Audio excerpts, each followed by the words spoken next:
السلام علیکم ورحمۃ اللہ وبرکاتہ۔ بسم اللہ الرحمن الرحیم۔ جنت اور جہنم کے پرفریب راستوں کی دوسری قسط کے ساتھ حاضر ہوں۔ ہم نے پہلی قسط میں دیکھا کیسے صبر کے ثمرات انسان کو ملتے ہیں۔ ہم نے دیکھا کہ بعض دفعہ ہم سوچتے ہیں کہ یہاں تو معصوم بچے، ان کے ساتھ ایسا کیوں ہو رہا ہے، اور اس عورت کا کیا قصور ہے، اس کے ساتھ کیوں یہ بیت رہی ہے۔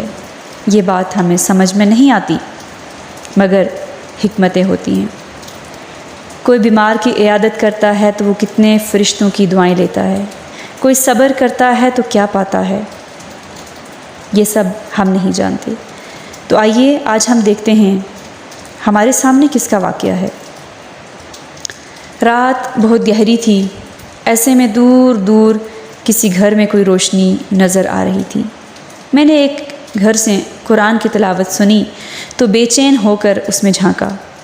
ایک نوجوان رات کے اس پچھلے پہر ہاتھ باندھے مصلی پر کھڑا تھا۔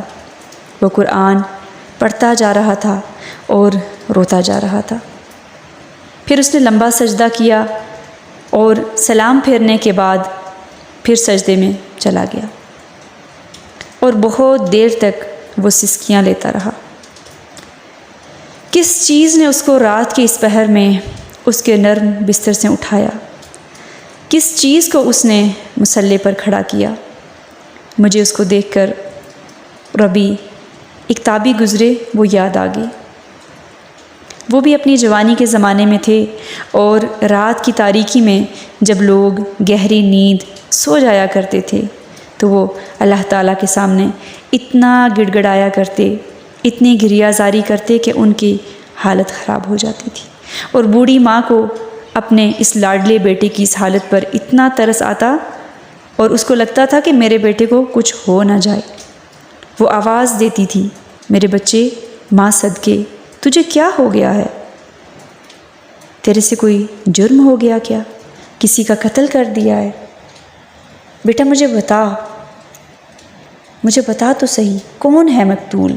کس کو قتل کر بیٹھے ہو، تاکہ میں اس کے وارثوں کی منت سماجت کروں اور وہ تجھے معاف کر دیں۔ خدا کی قسم، اگر وہ تیری حالت دیکھ لیں، تیری آہیں، تیری سسکیاں، تیری آہوزاری، تو مجھے یقین ہے وہ تجھے معاف کر دیں گے۔ اور وہ آگے سے کہا کرتے تھے، اماں، ہاں، آپ کسی سے بات نہ کریں، میں نے اپنے آپ کو قتل کیا ہے۔ ماں پوچھتی تھی کیسے؟ تو فرماتے، گناہوں سے میں نے اپنے آپ کو قتل کر لیا ہے۔ آج اس نوجوان کو دیکھ کے مجھے وہی یاد آ گئی، کیسے یہ مصلی پر تڑپ رہا تھا۔ مجھے سامنے جنت میں بڑے بڑے محل نظر آ رہے تھے، 2 جنتیں تیار ہو رہی تھی اس کے لیے۔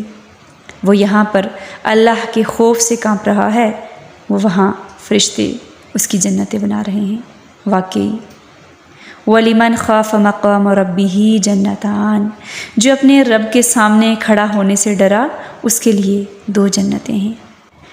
اس کی یہ بے چینیاں رائے گاہ نہیں جائیں گی۔ یہ جوان ہے، اس کے پاس بہت سارے اور مشاغل ہو سکتے تھے، مگر اس نے اپنی جوانی کو خوف خدا میں غرق کر دیا۔ ایسے وقت میں جب نوجوان اس طرف دھیان بھی نہیں کرتے، یہ کیسے اٹھ کر اللہ کے حضور رو رہا ہے، کیسے توبہ کر رہا ہے۔ فرشتے اس کے قیام کو سنہری حروف میں لکھ رہے ہیں۔ کچھ دیر میں وہ آ کر بستر پر لیٹ گیا۔ تھوڑی دیر ہی گزری تھی کہ فجر کی اذان سنائی دی تو وہ نوجوان بستر سے اٹھا، نماز ادا کرنے لگا۔ اس نے تسلی سے نماز پڑھی اور پھر اپنے والدین کے کمرے کی طرف آیا۔ ان کے دروازے پر دستک دی تو اندر سے آواز آئی، آ جاؤ۔ تو نوجوان اندر چلا گیا اور سلام کیا، السلام علیکم ورحمۃ اللہ وبرکاتہ۔ سامنے اس کی والدہ بیٹھی ہوئی تھی۔ ماں نے پوچھا، میرے بچے رات کو اچھی طرح سوئے تھے؟ وہ بولا، ہاں، رات کا تو پتہ بھی نہیں چلا کیسے گزر گئی، اور میں حیران ہو رہی تھی، مجھے لگتا تھا وہ ابھی بتائے گا کہ میں نے تو رات کو اتنا قیام کیا، میں تو اتنا تھک گیا، میری تو نیند بھی پوری نہیں ہوئی۔ لیکن اس کا یہ کیسا اخلاق تھا، اس کا یہ کیسا اخلاص تھا کہ اس نے ظاہر تک نہیں ہونے دیا کہ وہ رات کو جاگتا رہا۔ نہ اپنی کسی تھکن کا تذکرہ کیا، نہ اپنی نیند کی کمی کی شکایت۔ فرشتے قریب بیٹھے اس کے لیے حشر کے میدان میں اللہ تعالیٰ کے عرش کے سائے کی بشارت لکھ رہے تھے۔ میں نے جب دیکھا تو دل کیا اس کو بتا دوں کہ تم تو جوانی کی عبادت کر رہے ہو، یہ اللہ تعالیٰ کو بڑی پسند ہے۔ تم نے جو تنہائی میں اللہ کے خوف سے آنسو بہائے ہیں اس کی بڑی قدردانی ہے۔ تم جو راتوں میں بستر سے اٹھتے ہو جب سب لوگ سو رہے ہوتے ہیں، اس کی وجہ سے تمہارے جنت میں مقام کتنے بلند ہیں اور کتنے بلند ہو رہے ہیں۔ میں نے دیکھا فرشتوں نے اس کے لیے جنت کے بالا خانے لکھ دیے۔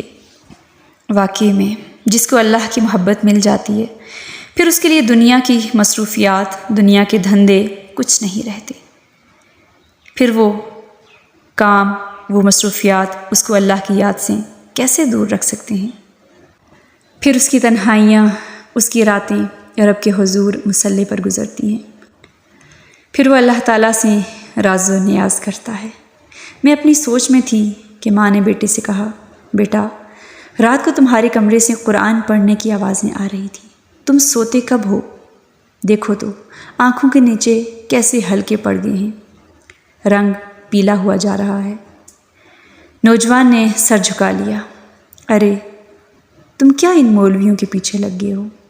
اتنا زیادہ ایکسٹریمسٹ ہونے کی ضرورت نہیں، ابھی تمہاری پڑھائی کے دن ہیں، تم جوان ہو، کن چکروں میں پڑ گئے ہو؟ ٹھیک ہے نماز روزہ ہونا چاہیے، مگر ایسا بھی نہ ہو کہ راتوں کو اٹھ اٹھ کر اپنی نیند قربان کرو۔ اور مجھے تو نہیں پتا کہ تم کیا کرتے رہتے ہو، پورے مولوی بنتے جا رہے ہو۔ شرعی آپا بھی اس دن کہہ رہی تھی کہ محسن کو یہ کیا ہوتا جا رہا ہے۔ ارے میرے بچے، ہم ایک ہائی کلاس فیملی سے بلانگ کرتے ہیں، یہ مولویوں اور مدرسوں اور مسجدوں یہ ہم لوگ نہیں ہیں۔ یہ آخر ہم بھی تو بہت اچھے مسلمان ہیں، جتنا حد تک ہوتا ہے اتنا کرتے ہیں، دنیا میں بھی ساتھ چلاتے ہیں، اور اتنا ہی کافی ہے۔ میں دیکھ رہی تھی نوجوان کی آنکھوں میں آنسو تیر رہے تھے، مگر وہ خاموشی سے سر جھکائے سنتا جا رہا تھا۔ تمہیں پتہ نہیں کیا ہو گیا ہے، تم زیادہ ہی اس طرف نکل گئے ہو۔ اگر تم اسی طرح چلتے رہے تو ہمارے اس سرکل میں موو کرنا تمہارے لیے مشکل ہو جائے گا۔ اور حلیہ تو دیکھو کیا بنایا ہے اپنا، آج ہی یہ داڑھی کاٹو، اپنے آپ کو صحیح کرو۔ دنیا کہاں جا رہی ہے اور تم کدھر چلے ہو؟ پتہ نہیں تم یہ سب کیوں کر رہے ہو۔ میں تمہیں اتنا سمجھا چکی ہوں، مگر ان مولویوں نے تو تمہارے اوپر جادو ہی کر دیا ہے۔ کیا ہے ان کے پاس؟ روز تمہارے بابا کے پاس چندہ مانگنے کے لیے آ جاتے ہیں۔ تم ایسے لوگوں کے پیچھے چلنا چاہتے ہو؟ اتنے پاگل ہوئے جا رہے ہو۔ عورت کی آواز، اس کی آواز اب اور سخت ہونا شروع ہو گئی۔ اب اس کی آواز میں سختی تھی اور اس کی آواز اونچی ہوئی جا رہی تھی۔ کان کھول کر سن لو، تم نے اب ان کے لیکچر اٹینڈ نہیں کرنے۔ اگر تم باز نہ آئے تو تمہاری پاکٹ منی بند کر دوں گی، یہی حل ہے۔ مجھے ایک دم سعد بن ابی وقاص یاد آ گئے، صحابی رسول جن کی ماں نے قسم کھا لی تھی کہ یہ دین چھوڑ دو ورنہ میں کھانا پینا بند کر دوں گی اور مر جاؤں گی، لیکن ایک قطرہ بھی منہ میں نہیں ڈالوں گی، اور میری موت کے ذمہ دار تم ہوگے۔ وہ اپنی ماں سے بڑی محبت کرتے تھے، انہوں نے بڑی منت سماجت کی ماں کی کہ کچھ کھا لیں، مگر ماں تھی کہ ٹس سے مس نہیں ہوئی۔ آخر تھک ہار کے انہوں نے کہہ دیا، اماں میں آپ سے بہت محبت کرتا ہوں، مجھے آپ سے بہت محبت ہے، مگر آپ سے زیادہ مجھے اللہ اور رسول سے محبت ہے۔ خدا کی قسم اگر آپ کے جسم میں 1000 جانیں بھی ہوں اور وہ بھی ایک ایک کر کے نکل جائے، تب بھی میں اس دین کو نہیں چھوڑوں گا۔ وہ کیا باکمال شخصیت تھی سعد بن ابی وقاص، مگر ہاں ان کا معاملہ تو سمجھ آتا تھا کہ ماں کافرہ تھی اور یہاں یہ تو مسلمان ہے، پھر ایسے تانے اولاد کے لیے؟ یوں لگ رہا ہے یہ تمام لوگ جن کو میں دیکھ رہی ہوں یہ خواب ہیں، یہ خواب دیکھ رہے ہیں، حقیقت تو کچھ اور ہے۔ حقیقت ان کے سامنے اس وقت نہیں، حقیقت ان کو تب نظر آئے گی جب ان کی دنیا کی آنکھ بند ہو جائے گی اور آخرت کی آنکھ کھلے گی۔ اس ماں کو کیا پتہ اس کا بیٹا جو سودا کر رہا ہے وہ کتنا نفع کا سودا ہے، لیکن دنیا کا دھوکہ بہت زیادہ ہے۔ اس میں جو اپ ٹو ڈیٹ نظر آ رہا ہے وہ دھوکہ ہے، اور جو آؤٹ ڈیٹ نظر آ رہا ہے وہ حقیقت ہے۔ یہاں کے دکھ نہیں، جنت کے محلات ہیں۔ یہاں کے غم نہیں، جنت کے باغات ہیں۔ یہاں کی مشکلات نہیں، جنت کے بالا خانے ہیں۔ یہاں کا آؤٹ ڈیٹڈ ہونا وہاں کا ان ہونا ہے، یہاں کی مشکلات وہاں کی آسانیاں ہیں۔ مگر یہ کیسا فریب ہے جو ہم سمجھ نہیں پا رہے، جو ہمیں نظر نہیں آتا۔ میں اپنی سوچوں میں گم چلی جا رہی تھی۔ ہماری آج کی ایپیسوڈ یہیں تک مکمل ہوتی ہے، ملتے ہیں ایک نئی سیریز کے ساتھ۔ والسلام علیکم ورحمۃ اللہ وبرکاتہ۔